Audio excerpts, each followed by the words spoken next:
Un aménagement comestible est une façon d'associer l'utile à l'agréable, le beau et le mangeable.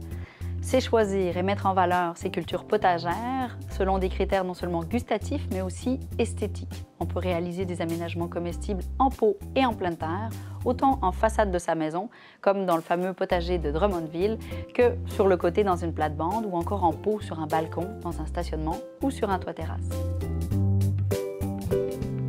Comment faire? Rien de compliqué, il suffit de mettre en application quelques principes célèbres dans les aménagements ornementaux. Voici quelques idées.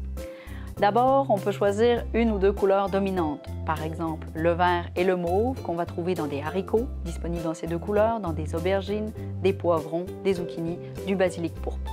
On peut aussi jouer sur les textures des feuillages. Par exemple, un beau petit basilic grec qui fait une petite boule verte très intéressante, un basilic pourpre qui va amener une touche de couleur, une ciboulette, un persil frisé, de l'aneth, etc. Il est intéressant d'utiliser des végétaux de différentes tailles et de différents volumes. Par exemple, on va placer des tomates indéterminées qui vont monter à 6-8 pieds en arrière. Un peu en avant, on pourra placer du poivron ou du kale. Et au premier plan, des légumes rampants comme la courgette, comme la coriandre vietnamienne ou les concombres. Autre principe intéressant, la répétition. On joue sur la symétrie ou sur une frise avec des éléments qui se répètent. Ça ajoute de l'ordre au potager, c'est très intéressant visuellement. Également intéressant, une touche de finition avec des fleurs comestibles, du paillis, une bordure en bois ou en pierre ou encore des accessoires colorés. Quelques exemples concrets maintenant.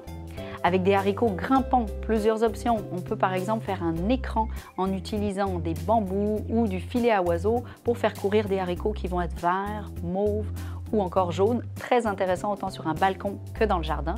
Un autre exemple avec les haricots, c'est le tipi, parfait pour les enfants pour créer une aire de jeu.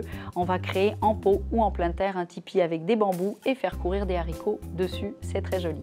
Les fines herbes permettent également de réaliser de beaux aménagements comestibles, que ce soit tout simplement dans un pot en associant des variétés de différentes hauteurs et différentes couleurs, ou dans une spirale d'herbes, un aménagement qu'on peut faire en pot ou en pleine terre, où on va vraiment créer de la hauteur et une plus grande superficie de culture et donner aux différentes plantes des conditions d'ensoleillement et d'humidité adaptées à leurs besoins.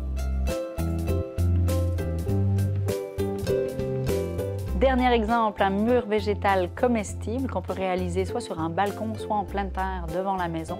On peut le réaliser en pot pour cultiver des fines herbes ou des fleurs comestibles, ou encore en utilisant des plantes grimpantes comme la vigne à raisin ou le kiwi rustique. C'est à la fois très beau et on peut bien sûr les déguster. Bon jardinage!